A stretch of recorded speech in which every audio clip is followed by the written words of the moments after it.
Yes friend, आज हम आपके सामने रीजनिंग का जो टॉपिक लेकर के आए हैं वो टॉपिक है एनालॉजी। एक्चुअली एनालॉजी के अंदर हम यहाँ पर जो पढ़ने वाले हैं नंबर एनालॉजी। एनालॉजी का मतलब है कि हैविंग सिमिलर फीचर्स। एनालॉजी का मतलब क्या है कि जिनके सिमिलर फीचर्स होते हैं उसके अकॉर्डिंग, यानी जब हम ये क्वेश्चंस करेंगे तो जो पहले पेयर में जो चीज होगी उसका जो सिमिलर फीचर होगा उसके अकॉर्डिंग हम सेकेंड पेयर में भी वही सर्च करेंगे। अब हम बात करेंगे इसके टाइप की। तो यहां पर जो है एनालॉजी में आपके नंबर एनालॉजी, वर्ड एनालॉजी और उसके अलावा आपका मिक्स्ड एनालॉजी भी होता है। उसके अलावा अल्फाबेट एनालॉजी भी होता है। जैसे कि आज हम जो कवर करने वाले हैं तो उसके अंदर SSC, FCI, CGL, CHSL, CPO, constable, multitasking और 10+2 के यहां इन सब लेवल के क्वेश्चन हम कवर करने वाले हैं। वीडियो बहुत ही अच्छी होने वाली है। जो फ्रेंड पहली बार वीडियो को देख रहे हैं तो वो जरूर लास्ट तक जुड़े रहें और चैनल को सब्सक्राइब भी कर दें ताकि आपको नोटिफिकेशन इस तरह के मिलते रहेंगे, आपको फायदा मिलता रहेगा। चलिए आइए, बहुत ही अच्छी तरीके से, बहुत ही एक बढ़िया शानदार तरीके से हम यहाँ पर फर्स्ट क्वेश्चन शुरुआत करेंगे और मैं आपको हर एक क्वेश्चन का सोल्यूशन भी कराऊंगा, यहाँ पर उसका आंसर बताऊंगा और कुछ क्वेश्चंस आपको होमवर्क में भी दिए जाएंगे। तो फिलहाल यहाँ पर सबसे पहला हम वर्ड एनालॉजी से क्वेश्चन ले रहे हैं। याद रखें फ्रेंड्स कि जब हम वर्ड एनालॉजी को पढ़ते हैं तो वर्ड एनालॉजी को पढ़ने में हमें एंटोनियम्स और सिनोनियम्स और वर्ड के रिगार्डिंग वहां पर बहुत सारे मीनिंग्स यानी हमारा वोकैब बहुत स्ट्रांग होना जरूरी है, जिसके बिहाफ पर हम ये क्वेश्चन कर पाएंगे। तो पहला क्वेश्चन आपके सामने आता है, as bard is related to blunt. तो प्यारे बच्चों, मैं आपको बता दूं कि बार्ड का मतलब यहां पर होता है पर वाला, और ब्लंट होता है यहां पर बाल का मतलब होता है, सॉरी, बेपर वाला, और ब्लंट का मतलब पर वाला। तो ऐसे ही यहां पर बैरन बंजर को कहते हैं और इसका अपोजिट होगा, यानी ये एक दूसरे का अपोजिट है, एक दूसरे का एंटोनियम है। तो इसका अपोजिट होगा जो आपसे पूछा गया बैरन, तो बैरन का बनेगा फर्टाइल। तो पहला आंसर। और ये क्वेश्चन प्यारे बच्चों आपका जो क्वेश्चन आया है एसएससी एफसीआई 2012 के अंदर क्वेश्चन आया है। देखिए, जब कभी भी हम किसी भी गवर्नमेंट एग्जाम को देने जाते हैं तो वहां पर प्रीवियस ईयर क्वेश्चंस करना बहुत ही जरूरी है। हमारी कितनी भी अच्छी तैयारी हो, जब तक अगर हम प्रीवियस ईयर क्वेश्चंस नहीं करेंगे तो हमें कहीं ना कहीं उसका अंदाजा नहीं होगा कि हमें किस लेवल के क्वेश्चंस पूछे जाने वाले हैं। तो इसीलिए ये सब क्वेश्चंस को प्रैक्टिस करना जरूरी है। जो बच्चे इस साल एसएससी सीएचएसएल 2024 का एग्जाम देने वाले हैं, वो कुछ ही दिन में होने वाला है, तो वहां आपके ये क्वेश्चंस बहुत ही हेल्पफुल रहेंगे। आइए हम सेकंड क्वेश्चन की बात करते हैं। सेकंड क्वेश्चन के अंदर 25:6, 25 प्रोपोर्शन 35 क्वेश्चन मार्क देखा है। ये प्यारे बच्चों ये क्वेश्चन एसएससी सीजीएल 2012 के अंदर पूछा गया है। बहुत ही जबरदस्त और शानदार क्वेश्चन है। अब आपको मैं 1 मिनट दे रहा हूं, आप स्क्रीनशॉट लेकर के इस क्वेश्चन को पहले अपने पास से सॉल्व करने की कोशिश करें और मुझे बताएं। देखिए यहां है 25:6, 25 प्रोपोर्शन 35 क्वेश्चन मार्क। ऑप्शन आप देख सकते हैं 4 दे रखे हैं।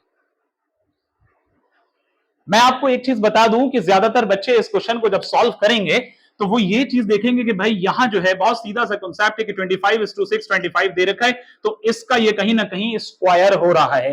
मोस्ट ऑफ द स्टूडेंट इस बात को जज करेंगे, फिर क्या करेंगे अगले स्टेप में स्टूडेंट्स क्या करेंगे, आप लोग क्या करेंगे कि 35 इंटू, तो यहां पर भी इसका स्क्वायर कर दें 35 का इससे स्क्वायर। लेकिन जब आप स्क्वायर करके देखेंगे तो प्यारे बच्चों इसके अंदर 35 का स्क्वायर आपको इनके ऑप्शंस में अवेलेबल नहीं होगा। वहीं पर बच्चा परेशान हो जाएगा और वहां पर आप सब लोग परेशान हो जाएंगे, सोचेंगे कि यार अब क्या करें, इसका स्क्वायर तो दें। तो थोड़ा सा, असल में रीजनिंग का नाम क्या है, रीजनिंग का नाम है, रीजनिंग क्या है, रीजनिंग कुछ नहीं है, बस एक लॉजिक लगाना है एक सिस्टमेटिक वे में, वही आपका रीजनिंग है। ओके फ्रेंड, तो यहां बहुत सिस्टमेटिक वे में लॉजिक लगाना है। जब हमने देखा कि स्क्वायर तो नो डाउट इसका हो रहा है, 25 का स्क्वायर 625 होता है, लेकिन 35 का स्क्वायर 1225 समथिंग होता है, लेकिन ये इसके अंदर 1225 ही होता है, ये इसके अंदर ऑप्शन नहीं है। तो बहुत सीधा है कि आप यहां देख रहे हैं कि 25 यहां है, 25 यहां है, देखो उसके बाद यहां पर क्या हुआ, 6 एक्स्ट्रा लगे। अब 35 यहां है तो आपने क्या करना है, 35 लिखा और उसके साथ 6 लगा दिया, आपका ऑप्शन डी बन जाएगा, ये आंसर आपका बनेगा। अच्छा क्वेश्चन है। अब आते हैं नेक्स्ट क्वेश्चन की तरफ।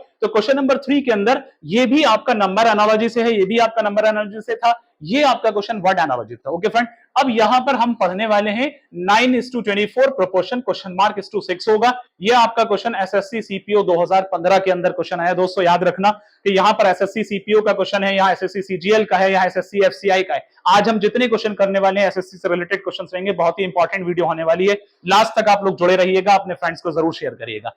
यहां 9:24, देखो ज्यादातर बच्चे इसको किस तरह से शुरुआत करें, मैं बता देता हूं कि इसके कैसे करना है। 9:24 प्रोपोर्शन क्वेश्चन मार्क 6। ये क्वेश्चन इसलिए अच्छा है और इसलिए इस लेवल पर दिया गया है क्योंकि यहां पर क्वेश्चन मार्क पहले देखा है। अक्सर बेशतर क्या होता है कि हम क्या करते हैं कि यहां से इसके पैटर्न को जज करते हैं, लेकिन अब ये क्वेश्चन मार्क है तो इसके पैटर्न को यहां पर कैसे जज करेंगे। तो कोई दिक्कत वाली बात नहीं है, आप पैटर्न यही लगाएंगे। आप जरा गौर से देख सकते हैं कि ये जो चीज है यहां पर 9 इंटू, अगर मैं 9 का 3 टाइम्स करता हूं, जरा गौर से देखना बच्चों, 9 इंटू थ्री, 9 3 का कितना होगा 27, और 27 में से -3, तो इस बात से मतलब समझ में आता है कि इंटू 3 -3 का पैटर्न बनाना है, तो क्वेश्चन मार्क के अंदर भी इंटू 3 -3 करेंगे तो आपका 6 आ जाएगा, तो आपका 6 आ जाएगा। तो इस बात का मतलब है कि क्वेश्चन मार्क की वैल्यू क्या होने वाली है, तो हम यहां पर छोटा सा एक इक्वेशन को फॉलो करेंगे, यानी क्वेश्चन मार्क जो है उसको हम 3 से मल्टीप्लाई करेंगे और उसी में 3 से माइनस करेंगे, जो आंसर आएगा और वो इक्वल होगा 6 के। ये आपकी इक्वेशन तैयार हो जाएगी,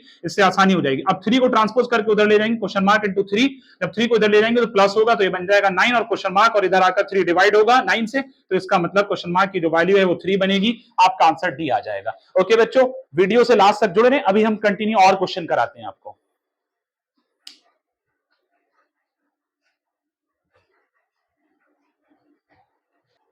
कि बच्चों अगला क्वेश्चन आपके सामने है, क्वेश्चन नंबर 4, जो कि आपका मिक्स्ड एनालॉजी से लाया हूं क्वेश्चन। ये क्वेश्चन आपका एसएससी सीजीएल 2013 में पूछा गया है। एसएससी सीजीएल 2013 में ये क्वेश्चन पूछा गया है। आप देख सकते हैं कि इस तरह के क्वेश्चन को कैसे करेंगे। देखिए इसके अंदर अल्फाबेट भी है और आपका नंबर भी आपको अवेलेबल है। तो सबसे पहले हमें इस तरह के क्वेश्चन में ये जज करना है कि उस अल्फाबेट की पोजीशन क्या है और उस अल्फाबेट की पोजीशन के अकॉर्डिंग उस नंबर का क्या रिलेशन बन रहा है। ठीक है दोस्तों, बहुत ही आसान क्वेश्चन होते हैं, बस हमें थोड़ा सा सही से लॉजिक लगाने की जरूरत होती है। यहां हम देख रहे हैं कि एफ की जो पोजीशन है प्यारे बच्चों, अगर मैं इस चीज को यहां पर सोल्यूशन में लाता हूं तो यहां आपके पास एफ की जो पोजीशन है वो क्या है, एफ आप जानते हैं वो क्या होता है, 6 नंबर पर होता है, छठे नंबर की पोजीशन होती है। तो एफ की पोजीशन जब 6 है और यहां 216 है तो 6 का क्यूब करने पर 216 बनता है। कितना बनता है बच्चों, 216 बनता है। अब इसी तरह से जब हम एल की बात करेंगे तो एल की पोजीशन आप बता दीजिए कितनी होगी। देखिए अगर एफ की पोजीशन 6 है तो एफ के बाद आपका GHIJKL, तो यहां पर एफ की पोजीशन 6 है और 6 और आगे बढ़ गए तो एल की पोजीशन यहां पर प्यारे बच्चों 12 बनेगी। और जब 6 का क्यूब हो रहा था तो आप यहां पर 12 का क्यूब कर दो, जब 12 का क्यूब करेंगे तो 12 का क्यूब 1728 होता है, 1728। योर आंसर विल बी ए। समझ में आ चुका है अच्छे से। नेक्स्ट क्वेश्चन की तरफ आते हैं। बहुत ही शानदार क्वेश्चन है, बहुत ही बढ़िया क्वेश्चन है। इस तरह के क्वेश्चन भी अक्सर बच्चों को दिए जाते हैं। ये क्वेश्चन किस तरह से किया जाएगा, ये भी आपका मिक्स्ड एनालॉजी से क्वेश्चन बना है। फर्स्ट ऑफ ऑल यहां पर हम क्या करेंगे, हमने यहां पर लिखा PST।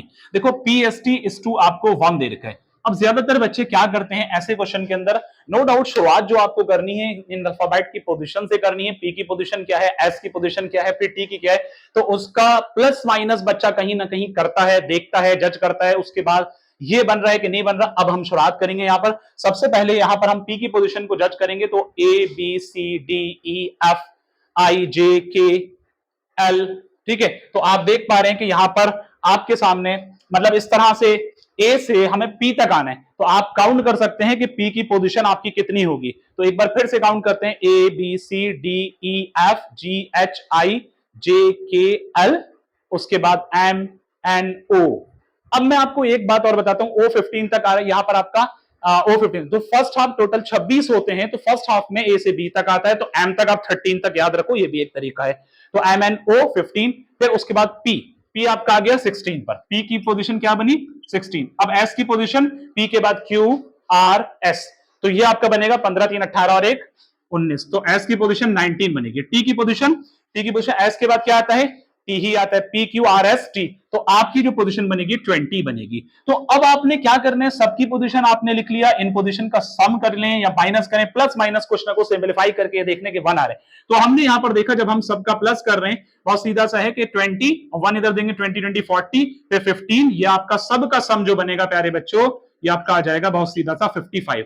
और जब आपका 55 जो आ रहा है, अब इन डिजिट्स की वैल्यू निकाल लो, डिजिट्स के सम कर लो, तो ये आ जाएगा 5 + 5, और 5 + 5 की जो वैल्यू बनेगी वो होता है 10 होता है। और 10 का मतलब यहां पर होगा प्यारे बच्चों 1 + 0, यानी डिजिट से डिजिट्स का सम करते जाएंगे, तो 1 + 0 का आंसर आएगा 1। कितना आएगा 1, और यहां पर क्या आ रहा है 1। आप लोग समझ पा रहे हैं। अब ऐसे ही आपको एनपीआर में जाना है। जब आप एनपीआर की वैल्यू बनाएंगे प्यारे बच्चों तो इसी तरह से आपको यहां पर सॉल्व करने की जरूरत होगी।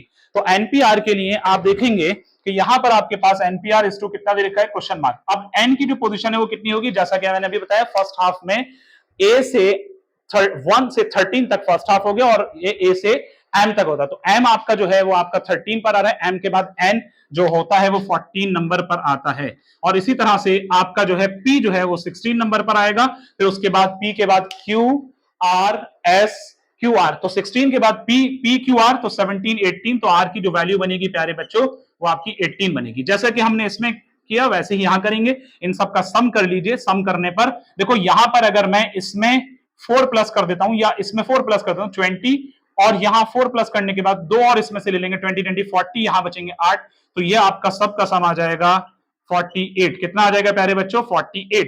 48 जब करेंगे तो 4 प्लस 8 करेंगे, 4 प्लस 8 करने पर आपका सम कितना आ जाएगा? 12, और 12 का सम करने पर कितना आ जाएगा? 1 प्लस 2, तो 1 प्लस 2 का जब फाइनली सम करेंगे तो आपको मिलेगा प्यारे बच्चों 3, और 3 को हम लिख सकते हैं 0 3 या 3, ये आपका आंसर ए ऑप्शन बन जाएगा। बहुत अच्छा क्वेश्चन है, समझ में आ गया। अब इसी तरह से हम नेक्स्ट क्वेश्चन की तरफ आएंगे। नेक्स्ट क्वेश्चन प्यारे बच्चों, यहां आपको hive is to bee proportion eyrie is to question mark, ये आपका एसएससी सीपीओ 2015 के अंदर क्वेश्चन पूछा गया। बहुत ही जबरदस्त और शानदार क्वेश्चन है। आप देख सकते हैं ये आपका नंबर एनालॉजी से, सॉरी वर्ड एनालॉजी से पूछा गया है, जिसके अंदर आपको हाइव इज टू बी, तो हमें रिलेशन जानना है कि हाइव इज टू बी का मतलब क्या है, कि ये हाइव जो है एक तरह से ये शेल्टर है, घर है किसका? बी का। किसका? बी का। और आयरे जो है वो भी घर है, वो किसका घर होता है? किसका? ईगल का होता है। इतनी बात आपको याद रखनी है, ठीक है दोस्तों। यहां तक अभी समझें, अगर इसमें कोई कंफ्यूजन हो मुझे कमेंट में जरूर बताएं। वीडियो को कंटिन्यू लास्ट तक देखना है, अभी मैं कई सारे क्वेश्चन और करने वाला हूं।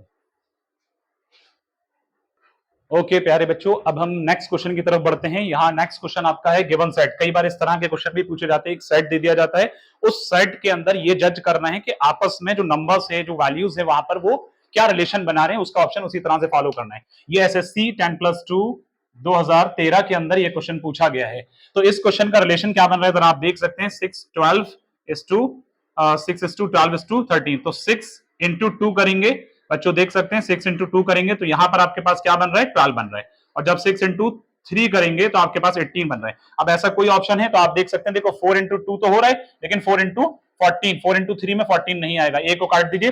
अब आप बी को देखिए, 12 into 2 करेंगे तो 24, 12 into 3 करेंगे 36, यही ऑप्शन होगा। सी और डी भी हट गया, आपका आंसर इसका बी बनेगा। नेक्स्ट क्वेश्चन की तरफ आ जाए, क्वेश्चन नंबर 8। इसमें आपको मिक्स एनालॉजी से है, वो आपका नंबर एनालॉजी से था। गिवन सेट, फिक्स सेट जो होते हैं उस तरह से था। यहां आपके पास ग्रेड इज टू 25 दे रखा है, तो बेटा ग्रेड इज टू 25। अब कई बच्चे यहां पर कंफ्यूज हो रहे थे, ग्रेड का मीनिंग क्या निकल रहा है, 25 से क्या कॉम्बिनेशन बन रहा है। तो ऐसी कंडीशन में आप पोजीशंस पे ना जाकर के, अगर जब कभी भी इस तरह के नंबर आपको दिखें तो बहुत मुमकिन है वो परफेक्ट स्क्वायर है, परफेक्ट क्यूब बन रहा होगा, ठीक है बच्चों। तो यहां आपके सामने GREAT, तो GREAT 5 नंबर है, तो 5 का यहां पर कर दिया स्क्वायर, 5 का स्क्वायर 25 होता है। ऐसे ही यहां पर अगर आप आएंगे नंबर की तरफ, NUMBER, तो ये आपका 6 बनेगा, 6 का स्क्वायर क्या होता है? 36 होता है, आपका आंसर ये आ जाएगा। Come to the next question, yellow blue red. इसको देख करके ब्लैक ऑप्शन है, ऑरेंज ऑप्शन है, व्हाइट है, पेंट है। अब कई सारे हमारे भोले भाले बच्चे क्या करते हैं, अरे यार तो सारे कलर हैं तो चलो पेंट पे लगा दो, लेकिन इसका आंसर ये नहीं होने वाला है। इसका आंसर ये नहीं होने वाला है। एक्चुअली आपने सुना होगा एक विबजॉर करके एक कलर का, यहां पर आपको रेनबो का कलर होता है, ठीक है। तो विबजॉर, तो यहां आपके पास VIBGIOR, violet, indigo, blue, green, और आपका विबज्योर होता है, तो यहां पर येलो आएगा, यानी वाई आएगा। तो ये आपका येलो, ऑरेंज और रेड, तो जाहिर सी बात है कि येलो ब्लू रेड के साथ कॉम्बिनेशन इसमें ब्लैक नहीं होगा, क्योंकि इसके अंदर ये नहीं आ रहा है, ठीक है बच्चों। व्हाइट नहीं होगा, पेंट हट गया, क्या बचा? ऑरेंज, इसका आंसर ऑरेंज होगा। अब ये क्वेश्चन नंबर 10 जो है वो आप सबके लिए होमवर्क है, मुझे कमेंट में करके बताओ इसका आंसर क्या आता है, और जो सबसे पहले बताएगा उसके कमेंट को हम पिन भी करेंगे, सबसे ऊपर उसका शो किया जाएगा। Okay, thank you so much. इस तरह की वीडियो से जुड़े रहें, और भी नोटिफिकेशन आपको मिलते रहेंगे। जिन बच्चों ने अभी तक चैनल को सब्सक्राइब नहीं किया, सब्सक्राइब जरूर करें। एसएससी से रिलेटेड हम मैथमेटिक्स और रीजनिंग में काफी सारी वीडियो और लाने वाले हैं, ठीक है बच्चों, थैंक यू सो मच।